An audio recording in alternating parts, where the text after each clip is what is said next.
안녕하세요. 김웅태 하프타임 공략주 시간입니다. 오늘도 시장을 앞서가는 안목 MBN골드 김웅태 매니저와 함께하도록 하겠습니다. 안녕하세요. 네, 안녕하세요. 네, 앞서서 시청자 여러분들의 고민을 해결하고 왔다면 오늘같이 오르는 장에서 어떤 섹터와 종목에 편입을 해보면 좋을지 알아보도록 하겠습니다. 그런데 그 전에 과대 낙폭에 대한 반발로 코스피 2.3%, 코스닥 4.7% 상승하고 있습니다. 이럴 때일수록 되게 차분하게 포트폴리오 점검 그리고 후속 전략까지 꼼꼼히 해드려야겠죠. 바로 리뷰 한번 먼저 해보도록 하겠습니다. 오늘은 두 가지 기업에 대한 리뷰를 준비했습니다. 첫 번째입니다. 우크라이나 재건 관련주, 트럼프 당선인의 휴전 협상 촉구에 재건주 강세를 보이고 있는데요. 대동기업 11월 21일 매수 후 무려 87%의 수익을 내고 있습니다. 현재도 13% 넘는 상승을 보이고 있는데요. 오늘 오후장에서 이 추세 계속될 것으로 보이시나요? 일단은 오늘은 어제 이슈가 나왔습니다. 트럼프 이제 당선인이 우크라이나에 대해서 어떻게 보면 빠르게 좀 종전을 할 수 있다라는 소식들 때문에 재건에 대한 수혜주가 딱 올라오다 보니까는 오늘에서는 시장에서 재건 관련된 섹터들이 강한 흐름을 보이고 있고요. SG 같은 경우도 뭐 24% 넘게 급등하고 있고 SY 스틸텍뿐만 아니라 농기계 관련된 섹터들도 전부 다 급등하는 모습을 보이고 있습니다. 저희가 소개해드렸던 대동기어인데 이제 대동기어도 역시나 마찬가지로 대동이 두산바켓과 두산바켓에 있는 미 법인과 또 3,600원가량에 대한 트랙터에 대한 OEM을 또 체결했다는 소식들 때문에 오늘 강한 수급으로서 또 올라오고 있는 모습인데요. 마찬가지로 제가 이제 17,000원까지 목표가를 또 제시해드렸잖아요. 오늘 17,000원 목표가를 달성하면서 윗꼬리를 상당히 좀 길게 나타냈지만 그래도 지금 신고가 영역으로서 보고 있기 때문에 지금 자리는 매도보다는 조금 더 홀딩해도 괜찮지 않을까라고 보고 있습니다. 이제 얼마 안 남았죠. 이제 한 달 뒤면은 트럼프의 정권이 이제 집권하게 되는데 그렇게 된다라고 하면은 우크라이나 재건 섹터들에 대한 움직임들이 좀 더 강한 흐름으로 보일 것으로 보여지고요.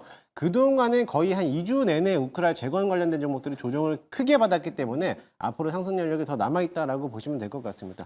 지금은 이제 대동기어라든지 농기계, TYM이라든지 대동도 역시나 마찬가지로 강한 흐름을 보이고 있지만 그 외쪽으로서 농기계 관련된 뿐만 아니라 중장비 업종들도 같이 보시면 좋겠고요. 그쪽으로서도 한번 이 지금 자리에서는 신규를 접근하는 것보다는 좀 더 중소형 종목인 중장기 업종들 바닥권에서 매집해도 괜찮지 않을까라고 보고 있으니까는 재건 관련된 해마들은 꾸준하게 한번 관심 있게 보시면 좋을 것 같습니다.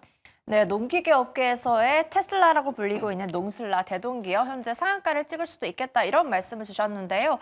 이와 관련해서 또 농기계 업황이 국내에서는 좀 부진하지 않습니까? 그러면 미국으로 진출했을 때 좀 더 좋은 기대감 가질 수도 있겠다. 그런 의미에서 편입해봐도 좋겠다는 말씀 주신 걸까요?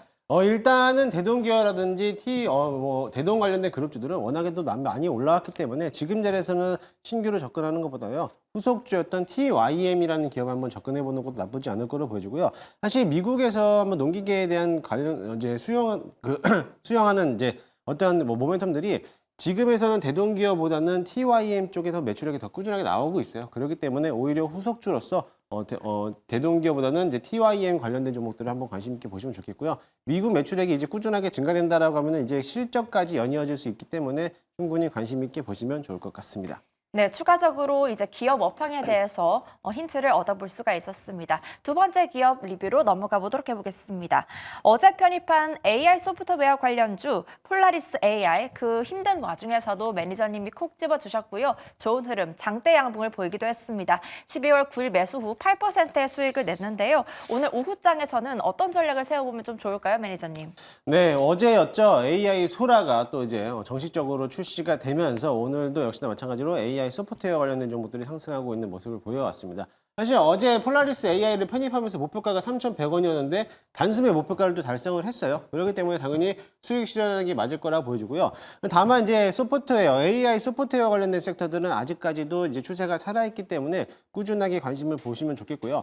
제가 어제도 말씀드렸지만 시장에 대한 중심적인 거는 AI라는 키워드라는 겁니다. AI에서 파생되는 소프트웨어라든지 의료기기 또는 로봇, 자율주행까지도 같이 보시면 좋겠다라고 보시면 좋겠고요. 지금은 AI 소프트웨어들이 워낙에 또 강한 흐름을 보이고 있고 지금 아직은 뭐 AI 소라가 출시는 되지만 정확한 가격은 또 정해지진 않았어요. 또 얼마만큼 판매량이라든지 또 얼마만큼 사용량이 늘어남에 따라 가지고 그에 따라서 소프트웨어 관련된 기업들이 또 상승할 수 있을 거라 보이기 때문에 조금 더 홀딩하면서 보시면 좋겠고요. 1차 목표가 3,100원 달성했기 때문에 2차 목표가 3,300원 잡고 대응하도록 하겠습니다. 네, 어제 단숨에 목표가 3,100원 달성을 했고요. 오늘 목표가 3,300원까지 올려 잡아보도록 하겠습니다.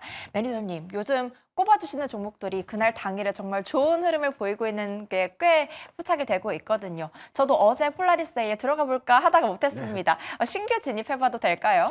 지금 자리에서는 신규 진입도 분명히 가능할 거라 보이고요. 어제도 마찬가지로 가격대 측면에서는 워낙에 한번 조정을 받고 나서 올라왔기 때문에 지금에서는 분할 매수 관점으로 접근하시면 좋을 것 같아요. 따라서 지금 자리에서 1차적으로 매수해 놓고 만약에 2,000원, 2,500원까지 밀린다라고 하면은 그때부터 한번 2차 매수 자리를 보일 수 있으니까는 그때 다시 한번 재매수 관점으로 보시면 좋을 것 같습니다. 네, 신규 진입 가능하다. 그리고 눌렸을 때 재진입 가능해봐도 좋겠다라는 말씀까지 주셨습니다. 자, 그렇다면 오늘처럼 오르는 상황에서는 어떤 섹터 그리고 종목에 집중을 하고 있을지 한번 바로 만나보도록 하겠습니다. 오늘의 섹터 열어주시죠. 네, 정책주로 쏠리고 있습니다. 어제도 정책 관련해서 잘 가려보면 좋겠다라는 말씀 주셨는데요. 그런 부분에서 꼽아주신 걸까요? 네, 맞습니다. 사실 이 정책주라고 하기보다는 정치 테마주들이 좀 굉장히 또 시장에서 강한 흐름인데 방송에서 언급하기가 좀 약간 좀 꺼려하는 부분이기도 해요. 하지만 그래도 수급이 쏠리는 것만큼 수익을 또 극대화해 주기 위해서는 정책주에 대한 모멘텀을 바라보면서 좀 시장을 대응해보자라고 말씀을 드리도록 하겠습니다. 일단은 오늘이었죠. 한번 다음 자리 한번 보여주시겠어요? 제 기사를 하나 나왔는데요. 오늘 기사에서 국민의힘에서 오늘 윤 대통령에 대해서 질서 있는 퇴장 방안에 대해서 오늘 한번 내놓겠다라고 하는 겁니다. 어차피 탄핵은 불가한데 탄핵이 안 된다라고 하면은 조기 퇴진이라든지 또는 하야하는 방법밖에 없을 거라고 보이는데요. 그렇게 된다라고 하면은 아무래도 이제 정권 교체가 빠르게 또 이루어질 수 있을 거라고 보여줄 수 있겠습니다.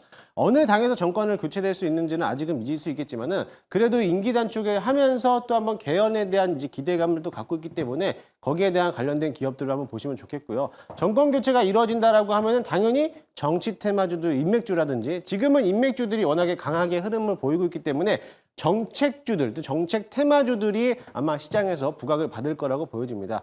최근 들어서 인맥주라고 하게 되면은 특정 인물에 대해서 뭐 같은 뭐 서울대 법대 동문회 있다라고 해서 뭐 동신건설이라든지 에이텍, 일성건설 이런 종목들이 연속적인 상한가를 들어갔다라고 하면은 앞으로 인맥주에 대한 후발주로서는 정책주들이 아마 후속주로서 움직일 가능성이 크기 때문에 관심 있게 보시면 좋을 것 같습니다.